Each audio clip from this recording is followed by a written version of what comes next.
Salut tout le monde, j'espère que vous allez bien. On se retrouve aujourd'hui dans un nouvel épisode des Carnets de Julie. On va se préparer ensemble. Aujourd'hui il faut que je tourne plein de vidéos parce que je prends mon avance pour le mois d'août puisque je ne serai pas à Lyon sur tout le mois d'août. Donc du coup je tourne les vidéos avant. Voilà.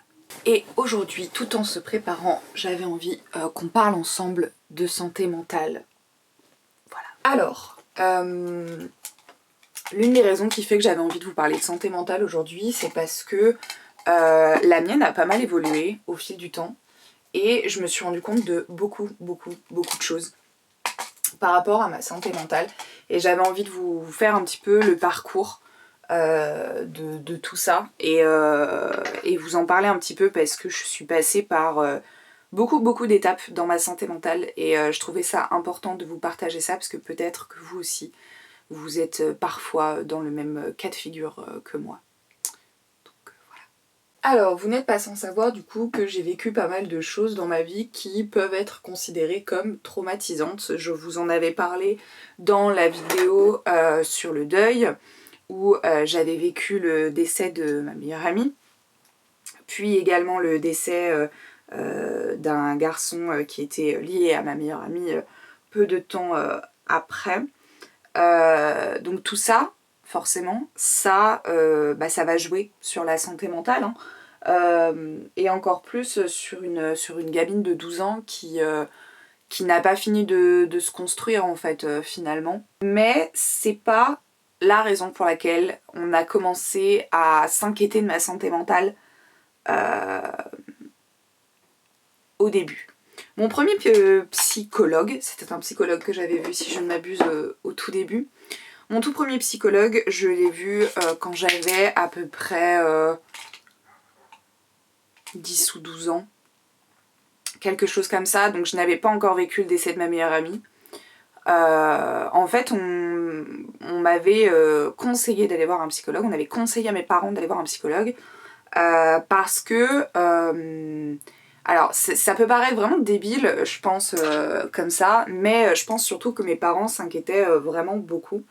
En fait, ce qui a vraiment déclenché le truc, c'est que j'ai séché les cours de danse, puisque je prenais des cours de danse quand j'étais petite. J'avais séché les cours de danse, j'avais menti à mes parents, et j'étais allée m'amuser sur un stade avec des copains. Voilà. Mes parents s'étaient dit qu'il y avait un truc qui clochait, parce que ces leurs trois enfants étaient droit dans leurs bottes, ils faisaient pas de conneries, pas de vagues à l'école, ils avaient de bonnes notes, et puis il y avait moi. Et donc en fait ils se sont dit ok, il y a peut-être un truc qui la tracasse et comme mes parents s'étaient séparés peu de temps auparavant et que le divorce se passait pas bien en fait, ils se sont dit ok, alors peut-être effectivement que du coup il y a un problème avec ce divorce et que Julie vit très mal le divorce. Le fait est que oui, je vivais mal le divorce de mes parents, je pense à la même échelle que mon frère ou ma soeur, quoique je pense que ma soeur l'a beaucoup moins bien vécu que nous pour diverses raisons. Le fait est que n'importe quel gamin de 8 ans qui voit ses parents se déchirer, qui voit ses parents se séparer et se foutre sur la gueule dès qu'ils en ont l'occasion et qui font intervenir leurs enfants en fait dans leurs histoires qui n'avaient pas lieu d'être, forcément t'es touché. Enfin je veux dire, t'as pas besoin d'avoir un doctorat en psychologie pour le savoir en fait. Simplement la réaction était surdimensionnée. De simplement voir que j'étais peut-être une gamine à problème et qu'en fait du coup j'avais besoin d'aller voir un psychologue pour parler du divorce de mes parents. Et le psychologue pardon, du coup l'a bien vu et il s'est rendu compte que en fait effectivement j'en avais pas nécessairement besoin en fait. Le rendez-vous s'était très bien passé, j'ai pas beaucoup de souvenirs, mais je me rappelle que genre j'avais fait genre des jeux, des trucs comme ça, ce genre de petits trucs, et puis qu'on avait parlé, on avait forcément du divorce de mes parents, comment je me sentais par rapport à tout ça. Et il faut aussi savoir que à cet âge-là, donc vers 10-12 ans, j'étais pas mal dans le déni. Parce qu'en fait, à nouveau, quand t'es jeune et que t'as des trucs comme ça qui t'arrivent, t'as pas le réflexe que tu aurais maintenant à te confier auprès de tes amis au niveau de tes états d'âme et de ce qui se passe à la maison en fait. du coup, t'as pas forcément de point de comparaison. Et moi, j'étais persuadée qu'en fait, tous les divorces se passaient comme ça. Et que tous les divorces se passaient mal, et les parents se foutaient sur la gueule, et les enfants en souffraient, etc. Ce qui fait qu'en fait, j'en souffrais, mais je m'en rendais pas compte, parce qu'en fait, j'étais persuadée que c'était normal. Et du coup, bah, quand j'en ai parlé au psychiatre, enfin au psychologue, pardon, à ce moment-là, vraiment, je lui dis oui, bon bah voilà, il me dit ça va, tu le vis bien, oui, bah. Puis de toute façon, bah, j'ai pas le choix, quoi, en fait, à un moment donné, je veux dire, voilà, quoi. Puis j'étais pas assez mature, émotionnellement parlant, pour vraiment mettre des mots sur mes mots et vraiment expliquer à quel point me touchait, en fait, ce qui se passait. Donc, bah, forcément, à un moment donné, le psychologue, il a dit, bah, ça sert pas à grand-chose, en fait, de la ramener et qu'elle revienne me voir, quoi. Ce qui faisait total sens parce qu'effectivement c'était pas vraiment nécessaire. Par contre, là il y a un truc qui s'est déclenché. Sachant que je suis dans une fratrie de 3 enfants, je crois que c'est un truc, je crois que je l'ai évoqué à un moment donné dans une des vidéos, je suis l'enfant du milieu. Donc déjà quand t'as plusieurs frères et sœurs, c'est compliqué parfois de trouver ta place dans la fratrie. Nous on est que 3, donc c'est vrai que c'est pas le cas par exemple si j'avais 5 frères et sœurs, ce serait beaucoup plus difficile à vivre je pense. Mais le fait d'avoir été l'enfant du milieu, j'arrivais pas à trouver ma place en fait dans ma famille. Le fait est que du coup, à ce moment-là, quand du coup je suis allée voir mon premier psychologue, je me suis rendu compte que du coup mes parents me donnaient de l'attention. Bah ouais, parce qu'ils s'inquiétaient pour moi. Et ça a été le cas pendant longtemps aussi, parce que j'ai eu des problèmes de santé. Et du coup, dès qu'il y avait un rendez-vous chez un médecin, que ce soit un psychologue ou mon médecin traitant, faire des analyses, ce genre de trucs, j'avais l'attention de mes parents parce qu'ils s'inquiétaient pour moi. Et je pense que peut-être, il y a un truc qui s'est vous voyez, débloqué dans mon cerveau et qui s'est dit, ok, en fait, si je vais pas bien, les gens me regardent, les gens s'inquiètent pour moi, et j'existe. Parce que j'avais constamment cette impression de ne pas exister, en fait. Parce que j'étais dans la masse, en fait. Et du coup, j'étais dans la masse, j'étais perdue entre mon frère et ma sœur. Et du coup, le fait d'avoir cette attention, je pense que mon petit cerveau d'enfant s'est dit, là il y a un truc. Là il y a un truc à faire. Et c'est vrai que c'est assez paradoxal parce que pour autant, on pourrait se dire que j'ai tout fait pour chercher de l'attention. Dans le sens où quand il m'est arrivé ce qui m'est arrivé, la perte de ma meilleure amie, mon agression, etc., j'en ai parlé à aucun de mes parents. Mes parents l'ont appris des années plus tard. Donc on pourrait se dire que c'était le bon outil en fait pour chercher de l'attention auprès de mes parents.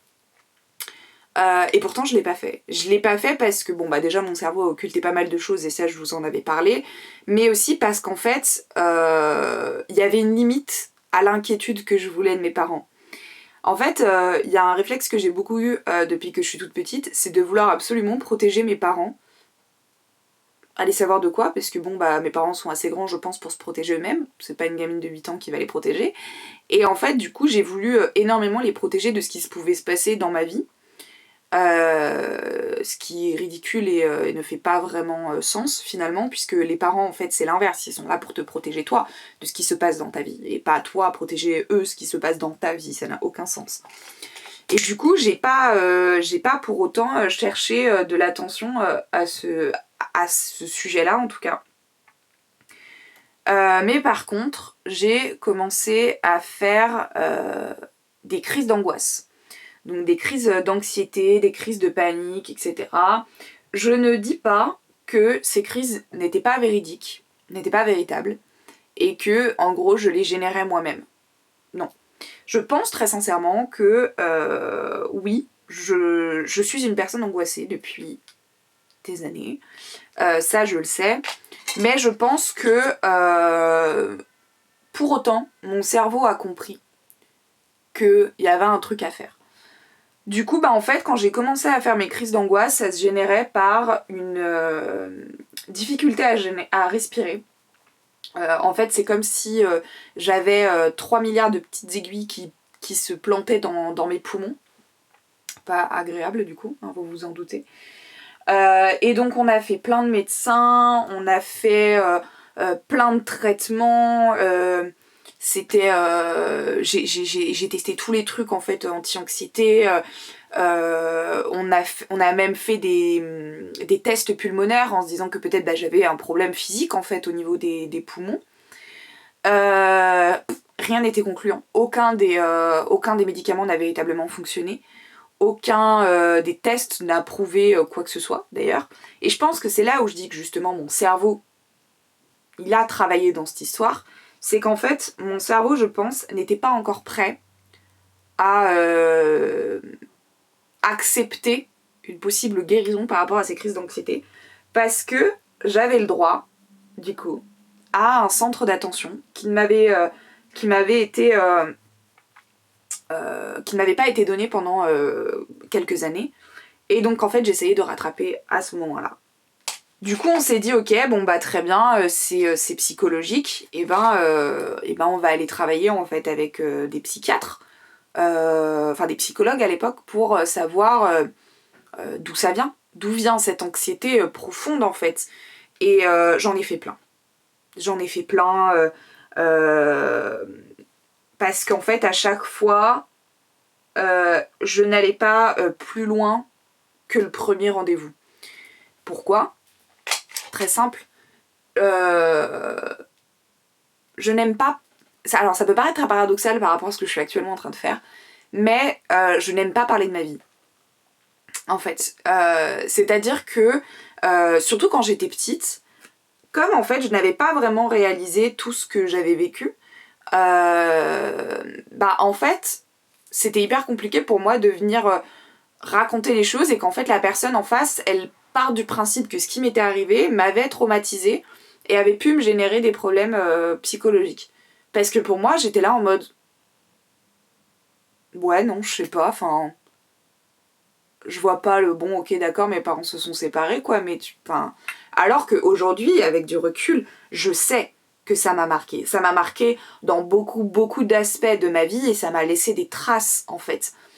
Et donc en fait automatiquement, il y avait un truc aussi qui m'agaçait, c'est que dès que on essayait de comprendre ce qui n'allait pas, dès que le psychologue cherchait à comprendre ce qui n'allait pas, on parlait automatiquement du divorce de mes parents.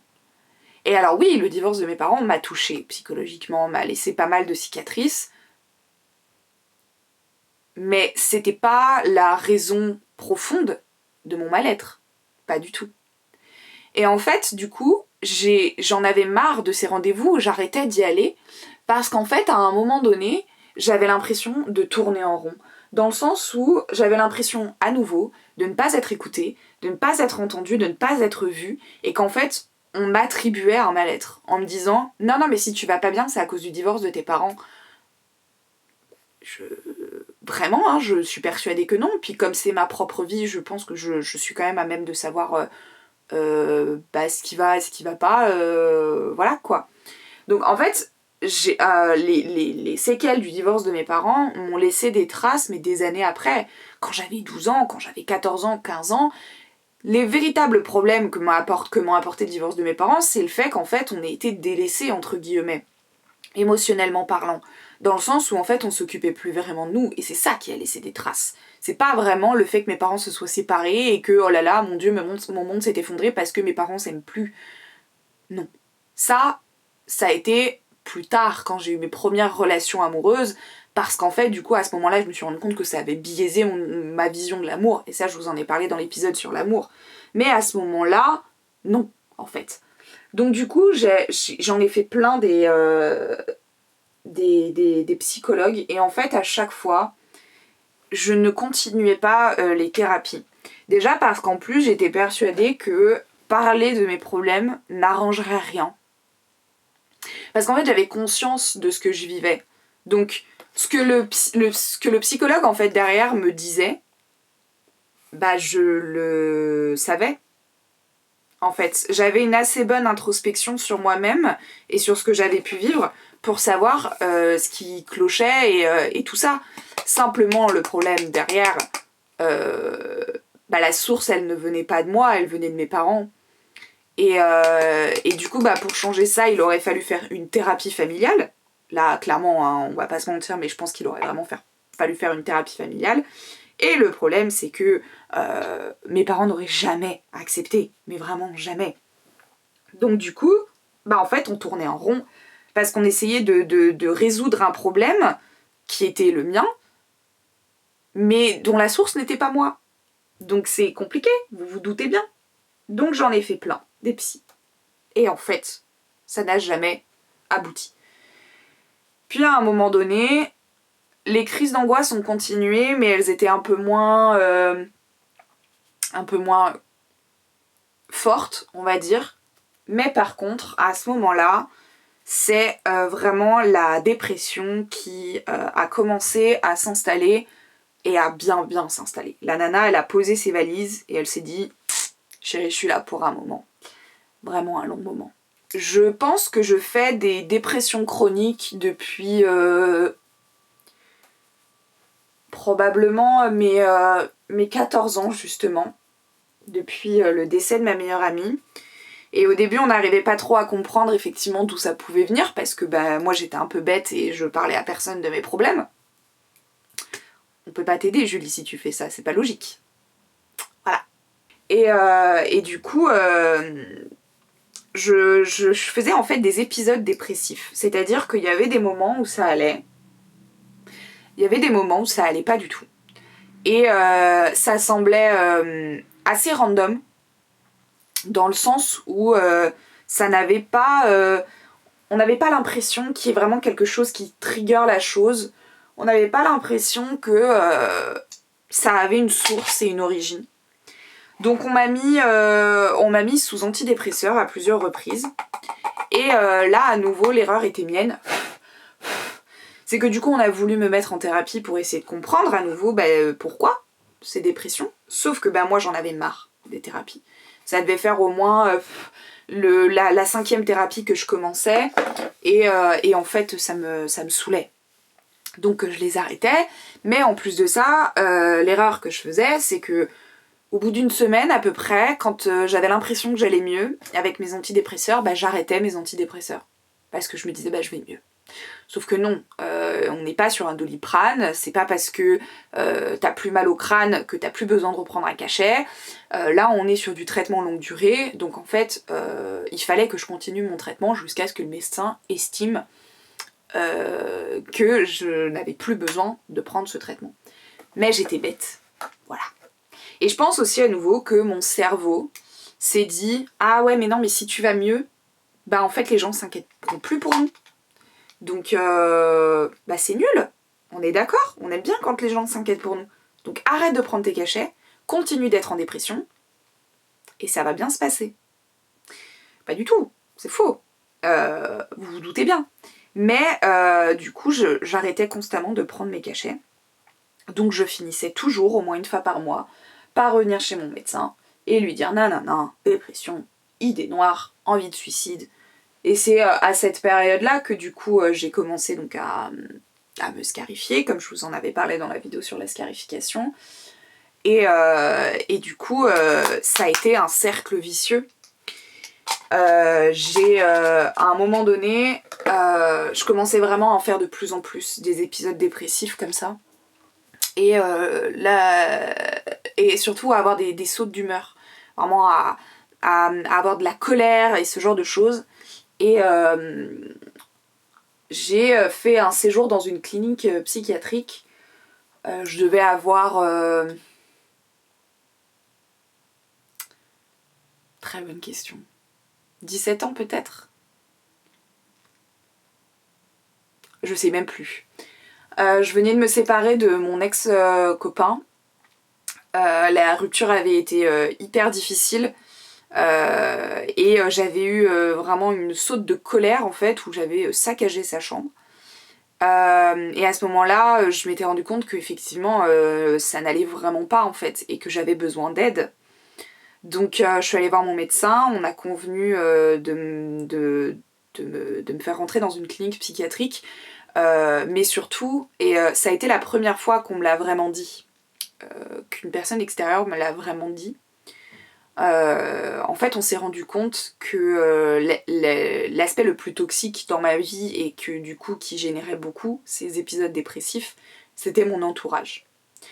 Que ce soit amis, petits amis, famille. Et donc en fait, mon médecin m'a dit à l'époque, je vais t'emmener dans une clinique, donc c'était à Saint-Étienne, vers Saint-Étienne je crois, donc à 1 heure de Lyon, où en fait tu n'auras pas la possibilité de voir ta famille tout le temps, puisque tu ne vivras plus avec eux. Tu auras le moins de contact possible en fait avec eux.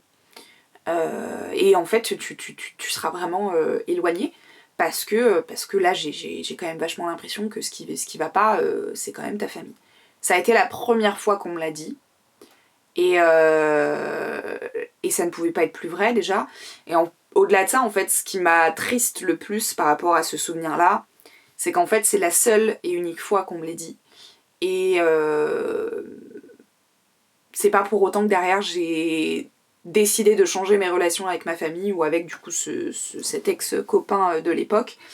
C'est un peu, on m'affichait le problème en face des yeux et moi j'étais pas capable de le voir en fait. Donc j'ai passé 1 semaine dans cette clinique. Comme j'y étais rentrée de moi-même, je pouvais y ressortir comme je voulais. Dans le sens où au bout d'1 semaine, j'ai estimé que j'allais mieux et que je voulais rentrer à la maison. Je vous laisse deviner le pourquoi du comment j'ai voulu rentrer chez moi. Je venais de me rabibocher avec mon ex. Voilà. Mes parents s'inquiétaient pour moi. Donc j'avais l'impression qu'en fait ça irait mieux si je revenais. Donc j'étais quand même sous antidépresseur, j'étais quand même sous anxiolytique. Ma semaine à la clinique s'était très très bien passée.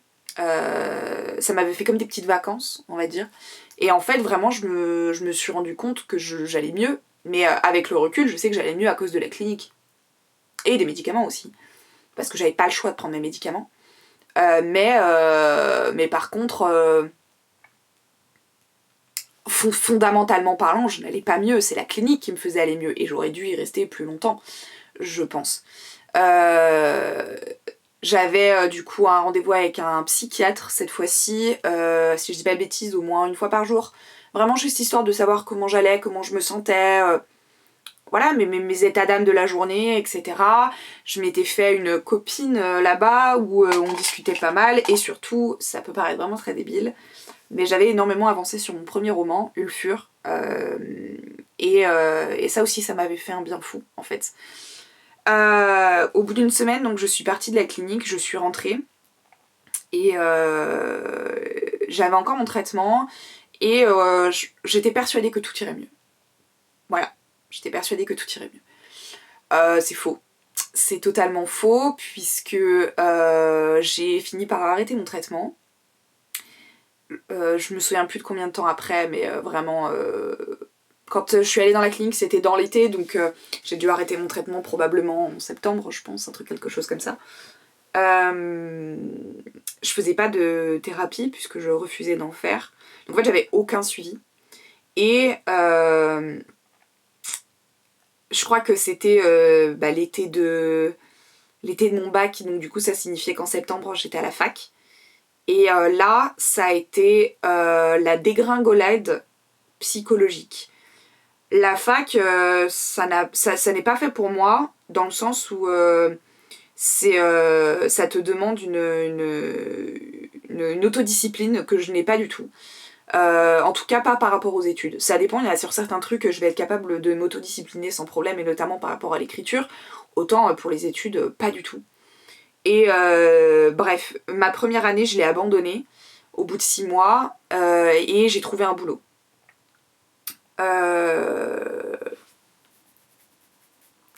Le problème, c'est qu'en fait, cette première année, psychologiquement, elle a été très compliquée parce qu'il y avait la pression, il y avait tout ça. Et en fait... Je vous baisse un peu par contre. Voilà.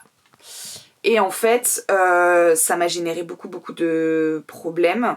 Il y a certains trucs, j'ai pas envie d'en parler ici parce que je sais pas si les personnes sont à l'aise avec ça, donc j'en parlerai pas. Mais bref, j'ai vécu un autre traumatisme. qui était extérieure, c'est-à-dire une personne a fait quelque chose qui m'a traumatisée, bref. Et en fait, à partir de ce moment-là, je me suis vraiment rendu compte qu'il y avait un problème dans ma famille. Mais vraiment un problème psychologique dans ma famille. Et j'ai continué à vivre ma vie. J'avais toujours un petit peu ces fluctuations d'humeur. Puis j'ai démarré du coup ma deuxième année de fac qui était totalement différente. Et cette fois-ci qui me plaisait beaucoup plus, mais malgré tout j'arrivais pas à suivre la cadence parce que j'arrivais pas à m'autodiscipliner assez à la fac. Et là en fait j'étais beaucoup plus intégrée dans ma promo, donc en fait je sortais souvent avec mes potes de fac. Et à ce moment-là je me sépare à nouveau de mon ex. Et là où la précédente séparation m'a généré une dépression et des idées noires, cette séparation-ci m'a généré un peu une phase de manie. Je dis un peu parce que je ne suis pas diagnostiquée, je l'ai jamais été, donc je me permettrai jamais de dire que j'ai eu une phase maniaque. En tout cas, ça y ressemblait grandement, où je me mettais un peu en danger, dans le sens où je faisais des choses que je n'aurais jamais fait. Je faisais la tournée des bars tous les soirs. Je buvais beaucoup trop d'alcool. Je sortais avec divers garçons, voilà. Et surtout, je dépensais énormément d'argent. De l'argent qui n'était pas le mien. Mais ça a duré pendant des mois et des mois. Et j'étais tellement dans un univers toxique dans ma propre tête que en fait je liais des relations toxiques. Donc c'est là où j'ai notamment rencontré ce garçon avec qui ça s'était très très mal passé à la fac. On est resté peut-être genre 6 mois ensemble et où genre il a essayé de me frapper, etc. Et en fait du coup la descente a été horrible. Et c'est là où je me suis rendu compte que j'avais un problème. J'avais vraiment un problème. Donc de moi-même, j'ai décidé de retourner faire une thérapie. Donc j'ai demandé à mon médecin traitant, un psychiatre, et je suis allée voir ce psychiatre-là. Et j'ai fait plusieurs rendez-vous avec ce psychiatre. Je suis allée au-delà du premier rendez-vous. Parce qu'en fait, contrairement aux fois précédentes, où mon cerveau me faisait comprendre que ce qui était plus intéressant, c'était l'attention qui nous était donnée plutôt que notre santé mentale, là, j'avais l'impression d'être au bord du gouffre, en fait. Et que si je continuais, j'allais m'effondrer et j'allais plus pouvoir me relever, en fait. Et du coup, je m'étais dit, là, mon comportement, il est trop dangereux. L'attention que j'en gagne ne vaut pas les épisodes que je peux vivre, en fait. Ça n'a aucun sens. Ça s'est très mal passé avec la psychiatre. C'est-à-dire qu'en fait, a été peu de temps avant mes rendez-vous avec le psychiatre, avait été diagnostiquée ayant des cycles thymiques. Ça fait partie en fait du spectre des troubles de l'humeur. Et j'avais appris que on avait des gros antécédents de dépression chronique dans notre famille, etc. Et forcément, je me posais des questions. Parce que moi, j'avais cette impression d'avoir des fluctuations d'humeur également. Donc, je me posais des questions. Donc, j'ai demandé conseil à cette psychiatre, son avis. Et en fait, elle s'est simplement énervée contre moi et m'a dit mais si vous voulez que je vous mette dans la case maniaco-dépressive, je vous mets dans la case maniaco-dépressive, hein. Alors, bah non. Moi, ça m'arrangerait que je le sois pas, personnellement. Et en fait, le fait de chercher de l'aide et qu'en fait, on me le refuse et qu'on me crache dessus, à ce moment-là, je me suis dit, alors là, non, en fait, allez tous vous faire foutre. Vraiment, pas du tout, en fait. Et du coup, j'ai arrêté cette thérapie et je me suis dit que la technique que j'allais faire, c'est que j'allais accepter ces fluctuations d'humeur et vivre avec. Grossière erreur, très très grossière erreur. À ce moment-là, je venais de me remettre à nouveau avec mon ex avec qui je m'étais séparée pendant 1 an et demi, etc. Et ça semblait aller mieux. Sauf qu'en fait, je faisais de plus en plus ces fluctuations d'humeur. De plus en plus. Donc ça commençait vraiment en fait à en pâtir sur ma relation de couple et sur ma vie de manière générale, vous vous doutez bien, parce qu'à un moment donné, faire des épisodes dépressifs à peu près au moins une fois par mois, c'est lourdingue en fait. Ça commence à être lourdingue quoi. Et puis surtout en fait j'avais peur parce que je savais jamais véritablement comment j'allais me réveiller. Est-ce que j'allais être sur une bonne journée? Est-ce que j'allais pas être sur une bonne journée? Est-ce que ça allait me niquer ma journée? Est-ce que ça allait pas me niquer ma journée? Donc en fait, je vivais dans la peur constante avec une épée Damoclès au-dessus du crâne, à ne pas savoir ce qui allait se passer, en fait, finalement. Et c'est terrifiant, c'est vraiment terrifiant, au final. Donc là, on arrive en fait à une période où, effectivement, j'en avais assez souvent, en fait, des épisodes dépressifs. Et donc là, on est 2020. Et en fait, vraiment 2020, ça a été une année noire pour beaucoup de monde. Mais je vais être très sincère, je crois que ça a été la pire année de ma vie en fait. En 2020, il y a eu le confinement, donc ce qui m'a déjà pas mal attaqué psychologiquement. À l'époque, donc j'étais avec mon ex-copain. Sa sœur venait d'avoir un enfant. Donc on était tous très contents, sauf que l'accouchement s'est pas bien passé du tout, le bébé n'allait pas bien. Donc bah bim, ça te rajoute au moral. Et puis ensuite, il y a eu la période du confinement, je suis tombée enceinte, j'ai avorté pour diverses raisons, ce qui m'a clairement complètement déprimée, hein, on va pas se mentir. Donc ce qui m'a beaucoup touchée psychologiquement aussi. Ensuite, j'emménage enfin finalement avec donc mon ex-copain de l'époque. On prend Paddy, donc jusque là ça va, sauf que je fais un puppy blues. Donc c'est-à-dire en gros c'est un baby blues de quand tu prends un bébé chien, ce que je n'avais pas du tout anticipé, donc bah, du coup baisse de morale à nouveau, du mal en fait à gérer ses émotions et tout ça. Donc j'enchaîne un petit peu les moments down. Un ami à mon père disparaît. Donc pendant des mois, c'est le flou total. On ne sait pas ce qui lui est arrivé. Il y a des recherches qui sont lancées par les gendarmes, etc. On finit par avoir le fin mot de l'histoire, par découvrir son corps. Donc bon, c'était une personne que je connaissais depuis que j'étais toute petite. Donc voilà, ça attaque. Et bref, donc en gros, j'avoue, en 2020, je les enchaîne pas mal. Ce qui signifie que du coup, en fait, psychologiquement, je commence vraiment à de plus en plus faiblir. Et en fait, je me dis qu'il faudrait que je passe le cap et que j'aille chercher de l'aide en fait. Sauf qu'en fait, j'ai tellement été traumatisée par cette psychiatre qui m'a hurlé dessus et qui a jeté à la poubelle toutes les interrogations que je pouvais avoir, que du coup, effectivement, j'avoue, j'ose plus en fait.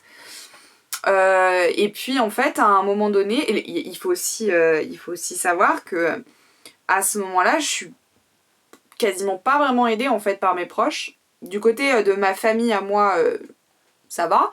Mais en fait, du côté de mon entourage, notamment la famille de mon ex-copain, beaucoup en fait diminuaient ce que je pouvais ressentir. Et vous savez, c'est le genre de personnes qui partent du principe que t'es déprimé, bah arrête de l'être. Sors. Je sais pas, genre force-toi et puis ça va aller quoi. Mais alors en fait non, je veux dire c'est chimique, la dépression. Donc ça marche pas comme ça quoi.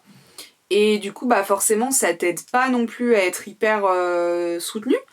Et puis bah mon ex-copain de l'époque aussi me faisait vachement douter sur ce que je pouvais ressentir.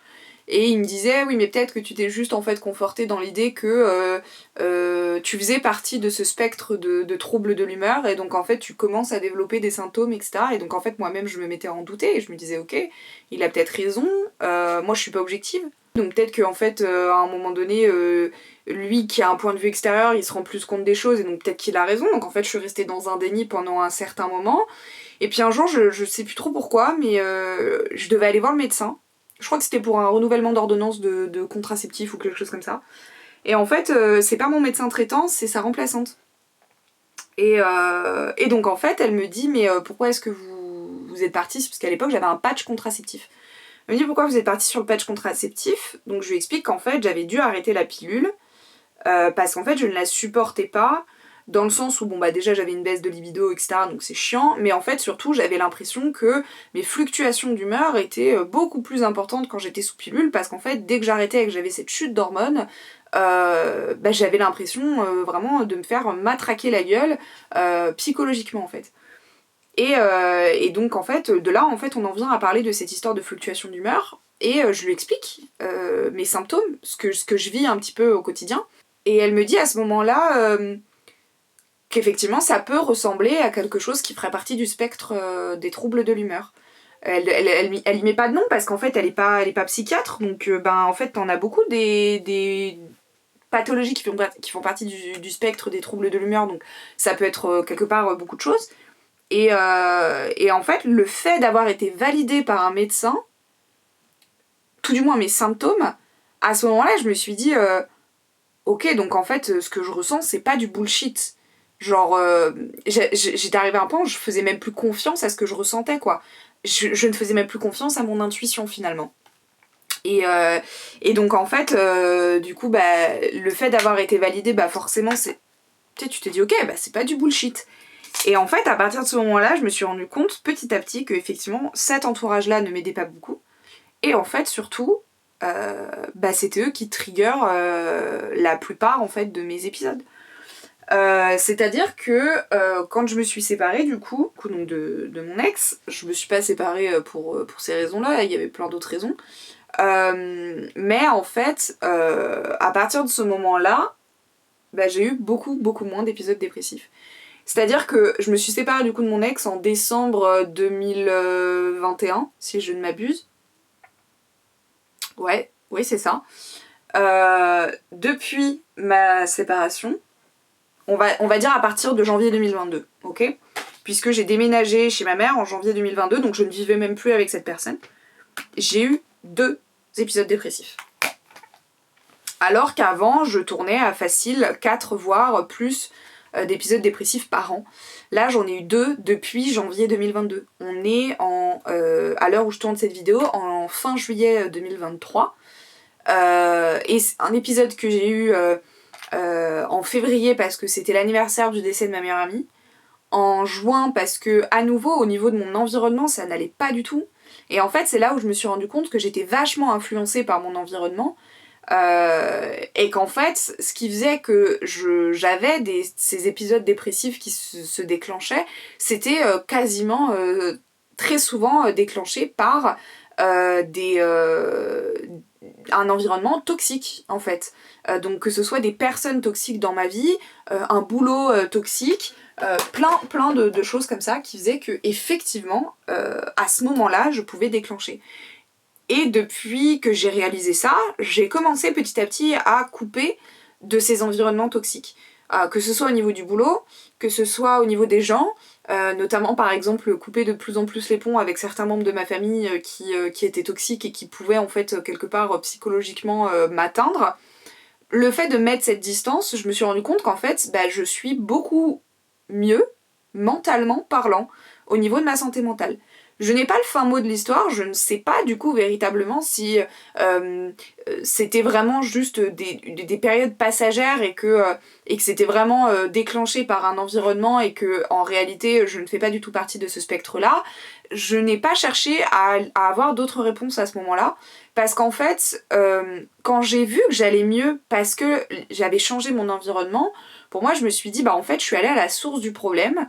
Donc j'ai pas forcément besoin de traiter la chose, puisqu'en fait la chose n'existe plus. Aujourd'hui, il y a des moments où je me sens un petit peu plus déprimée, mais je me sens déprimée, je suis pas dépressive. Il y a une différence en fait par rapport aux épisodes dépressifs que j'ai pu vivre auparavant, où c'était vraiment idée noire sur idée noire, je pleurais pour rien toutes les 5 minutes, etc. etc. Là, en l'occurrence, quand je suis déprimée, que j'ai une journée un peu down, on n'est pas du tout là-dessus. On est juste, bon bah voilà, j'ai un peu la flemme, j'ai pas le moral, je suis pas... Bof. Mais j'ai pas envie de me jeter du haut de ma fenêtre, quoi. C'est pas, on n'en est pas arrivé à ce stade-là, quoi. Alors qu'avant, oui. Et donc en fait, je sais pas quel est le fin mot de cette histoire finalement. Je sais pas vraiment ce qu'il en est et je le saurai peut-être plus tard. Et si jamais effectivement j'ai un nouvel épisode dépressif qui se redéclenche à ce moment-là, effectivement peut-être que il faudrait que je retourne consulter. Mais à l'heure actuelle, mentalement, je suis bien. Et aussi il y a une différence que j'ai mis en place, c'est que j'ai tendance à beaucoup plus me protéger dans le sens où comme je disais, moi je suis visiblement très influencée par mon environnement et les réseaux sociaux m'ont beaucoup attaqué psychologiquement parlant aussi. De par les harcèlements que j'ai pu vivre, les bad buzz, la pression des réseaux sociaux, la pression du chiffre, la pression des vues, la pression du contenu. Et en fait, du coup, je n'arrivais pas à couper. Ma tête était constamment dans ce que je devais faire, dans mon contenu, et genre des fois je me retrouvais à des moments, il était minuit, 1h du matin, et je discutais avec certains d'entre vous, et je vous aidais dans des trucs, et en fait, bah, c'était pas du tout ça pour moi. Et puis même au-delà de ça, suite à ma vidéo sur la scarification, j'ai reçu énormément de témoignages, et en fait je suis un peu une éponge à sentiments, et ce qui fait qu'en fait moi j'ai absorbé ce que vous me racontiez, ce que vous pouviez ressentir, et je me suis sentie mal, et ça n'aidait pas, et en fait, le fait d'avoir fait ma coupure des réseaux pendant 1 an, quand j'ai décidé de revenir, je me suis dit, d'accord, Julie, t'as envie de reprendre tes réseaux, mais par contre, on refait pas la même chose.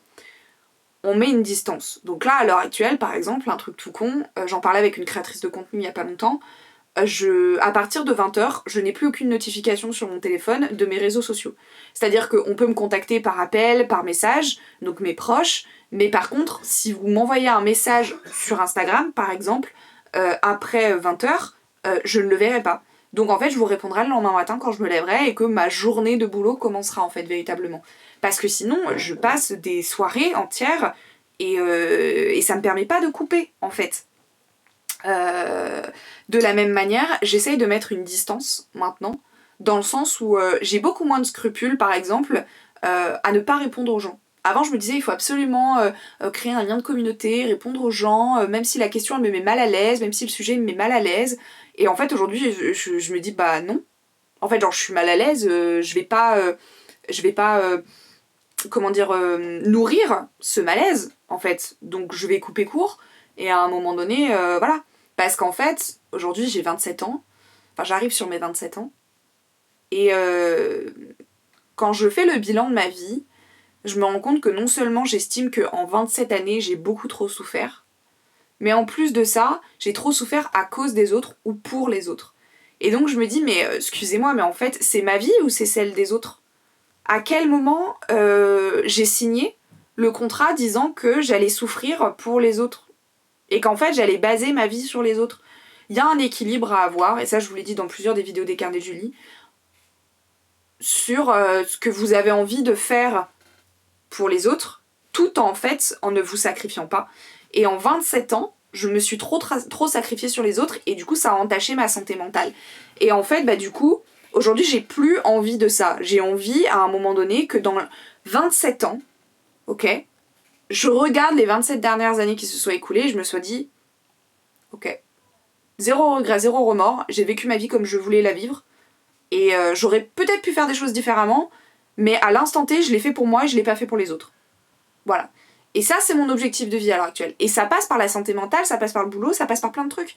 Et du coup, c'est pour ça qu'aujourd'hui, j'arrive à mettre une barrière, même avec mes proches, qui restent dans ma vie, notamment ma famille, ou par exemple ma mère, qui est l'un des rares membres de ma famille qui reste encore dans mon entourage, il y a des choses qu'elle va dire qui vont me toucher, en fait. Et ben en fait, juste, oh là là, oula, non, non, non, non, pas envie. Absolument pas envie. Vraiment non. Donc on va fermer les oreilles. Et c'est pas du déni parce qu'on a conscience de ce qui est dit, et surtout parce que 90% du temps c'est des trucs qui nous sont rabâchés toute notre vie, donc ça va, on a compris. Mais en fait on a compris que la personne en face, bah soit elle ne changerait pas forcément, et donc en fait bah, le changement il doit passer par nous, et bah très bien, pas de soucis. Moi je vais couper court à ces histoires toxiques, à ces sujets toxiques, et voilà, et tout simplement. Et je vais me faire passer en fait en priorité avant les autres. J'ai fait mon liner hors caméra et comme d'habitude, il n'est pas du tout pareil des deux côtés. Écoutez, ma foi, c'est la vie que j'ai décidé de mener. Il y a beaucoup de choses qui m'ont fait réaliser, même après ma rupture du coup, que la personne avec qui j'étais ne m'aidait pas du tout au niveau de ma santé mentale. Et l'une des choses que j'ai réalisées, c'est quand j'ai rencontré mon copain actuel. Quand je me suis séparée, j'ai fait un énorme travail sur moi-même, du coup aussi également, donc mentalement, parce que j'avais beaucoup de traumas qui étaient ressortis, etc. Et beaucoup d'angoisse. Donc en fait, vraiment, quand j'ai rencontré mon copain actuel, c'était vraiment... j'étais pas un mess, mais j'étais peut-être pas forcément... j'étais pas au top mentalement. Et en fait, c'était l'une de mes peurs, dans le sens où je m'étais dit, j'ai pas envie... Bon bah déjà qui me fuit en fait, qui fuit clairement la relation parce que je sois pas dans un bon mood en fait. Mais en fait j'ai surtout pas envie que cette santé mentale en carton me nique mes chances d'avoir une belle histoire en fait. Et je dirais pas que ça a été l'inverse, parce qu'il faut peut-être pas exagérer. Mais en tout cas, l'une des premières choses je pense qui m'a fait tomber amoureuse de mon copain, c'est qu'en fait, c'est la manière dont il a su me gérer. La manière dont il a su gérer, par exemple, les crises de panique que je pouvais avoir et que parfois j'ai encore par rapport à plein de choses, à la douleur, à la peur, à ce genre de trucs. J'ai tendance à paniquer très très vite d'un coup. Donc il y a ça. La manière aussi dont il valide mes sentiments. On discute beaucoup en fait de ce que je peux ressentir et des barrières que je peux mettre quand je ressens telle ou telle chose. Et ça en fait, le fait d'être écouté et pas seulement entendu et d'être accepté, et ben ça pour moi ça a changé tellement de choses, et c'est aussi ce qui fait que ma relation amoureuse actuelle est très saine. C'est parce qu'en fait je suis écoutée, entendue, et en fait on travaille ensemble, puisque c'est censé être ça un couple, c'est quelque part c'est un partenariat finalement. Donc vous travaillez ensemble sur tout un tas de choses, et la santé mentale des partenaires en font partie. Et je pense que oui, c'est ça l'une des choses qui m'a fait tomber amoureuse de mon copain, et surtout qui m'a fait réaliser qu'en fait ce que j'avais précédemment dans ma précédente relation, bah c'était pas sain du tout en fait. Et c'était pas ok. Et que je pense que si en fait à l'heure actuelle j'étais restée dans cette relation amoureuse, je pense que j'aurais fait que m'enfoncer en fait. Vraiment très sincèrement, je pense que je n'aurais fait que descendre encore plus bas. Et c'est ça qui est hyper important aussi, c'est que peu importe les aspects de votre vie, il faut que vous soyez bien entouré. Peu importe quel domaine, il faut que vous soyez bien entouré, parce qu'en réalité l'entourage, l'environnement, ça fait tout dans une vie. Et surtout en fait derrière ça vous permet de soit vous concentrer sur des choses plus importantes entre guillemets, soit simplement de mieux vivre les choses.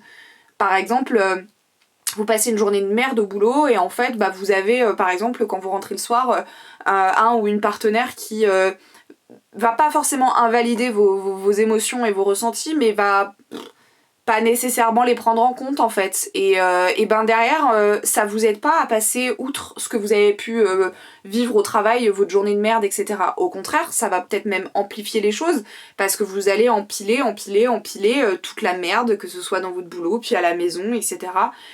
Être entouré, c'est, je pense, la chose la plus importante de votre vie. Mais pas seulement amoureusement parlant, même au niveau des amis. Moi c'est pareil, j'ai mis fin à des amitiés sur les dernières années où en fait je me suis rendu compte que psychologiquement la personne elle me descendait pas non plus, mais c'est pas pour autant qu'elle m'élevait en fait. Je ne grandissais pas avec ces personnes. Et aujourd'hui je sais que j'ai 2 amis, voilà, j'ai 2 meilleurs amis, 2 amis tout court. Ça me convient très bien, je cherche pas à avoir pléthore d'amis parce que ça m'intéresse pas premièrement, mais en plus de ça parce qu'en fait je sais que chacune de mes meilleures amies m'apporte quelque chose et je leur apporte quelque chose et je sais que je suis bien entourée et qu'en fait puisqu'on est dans le sujet de la santé mentale, à aucun moment elles ont invalidé ce que j'ai pu ressentir, à aucun moment elles ont diminué ce que j'ai pu ressentir, au contraire elles m'ont accompagnée. Même parfois quand ce que je pouvais dire ne faisait pas forcément sens, elles ont pris en compte ce que je pouvais dire et elles se sont dit ok d'accord, bah pourquoi est-ce que tu penses ça et nanani et nanana. Et c'est hyper important d'être bien entouré. Et également au niveau de votre famille, j'y reviens encore, mais si vous avez une famille toxique, vous n'avancerez jamais en les ayant dans votre sillage, parce qu'en fait ce seront juste des boulets que vous allez traîner tout au long de votre vie et vous allez avancer très très lentement. Et c'est trop dommage parce qu'à nouveau en fait c'est votre vie. Aujourd'hui je suis contente de dire que mentalement je suis bien. J'ai des séquelles encore de beaucoup de choses sur lesquelles je travaille. J'y travaille toute seule et pas avec l'aide d'un professionnel ou d'une professionnelle parce que je n'en ressens pas le besoin. Ce n'est peut-être pas forcément la meilleure des méthodes et d'ailleurs je ne conseille à personne de faire comme moi parce qu'en fait je prétends pas savoir ce qu'il faut faire. Je pense que pour le coup à l'heure actuelle c'est pas forcément nécessaire dans ma vie de travailler là-dessus avec des psychiatres etc. Et à un moment donné je le ferai. J'estime simplement que pour l'instant je veux me focaliser sur autre chose. Et il y a 2-3 petits trucs sur lesquels je travaille toute seule, par exemple ma peur des hommes, ça c'est un truc tout con et ça j'y reviendrai dans une vidéo dédiée. J'y travaille au quotidien, rien qu'avec mon copain. La sociabilisation aussi, c'est un truc que j'ai perdu au fil du temps. La peur des gens, la peur des autres, la peur de la foule, etc. Bah, pareil, je travaille dessus en sortant un peu plus, en faisant par exemple des concerts, ce genre de trucs, petit à petit. Vraiment step by step. Et d'ailleurs là mon plus gros objectif c'est été 2024 je vais participer au Hellfest. C'est la première fois que je vais participer à un festival depuis au moins 7 ans je pense. Et c'est la première fois que je vais participer à un festival depuis ma phobie sociale en fait. Donc je vais travailler petit à petit sur ça jusqu'à en fait le festival pour faire en sorte de profiter à fond de mon festival. Et je sais que je suis pas toute seule dans ce travail là parce que du coup mon copain m'aide beaucoup aussi. Et donc ça c'est super. Donc je travaille sur des trucs au niveau de ma santé mentale de mon côté. Je sais qu'il y a certains domaines sur lesquels il faut que j'ai besoin de l'aide d'un professionnel. Et j'y viendrai. Mais je préfère le faire petit à petit. Plutôt qu'en fait me foncer dedans. Parce que je pense quand même au bout de 27 ans, je pense que je me connais, je sais comment je fonctionne. Et donc je préfère faire à mon rythme. Et c'est pas pour autant que je vis dans le déni, c'est pas pour autant que je néglige certains sujets au niveau de ma santé mentale. Simplement, j'y vais step by step, comme je dis. Et ça me permettra en fait derrière d'être le plus saine, la plus saine possible. Après, il faut aussi comprendre, et ça j'ai l'impression que c'est un truc qui est arrivé vraiment au fil des années, c'est qu'en fait, personne n'a une santé mentale parfaite. Et genre, c'est ok. Genre, tu as le droit d'avoir des phobies, déjà, premièrement.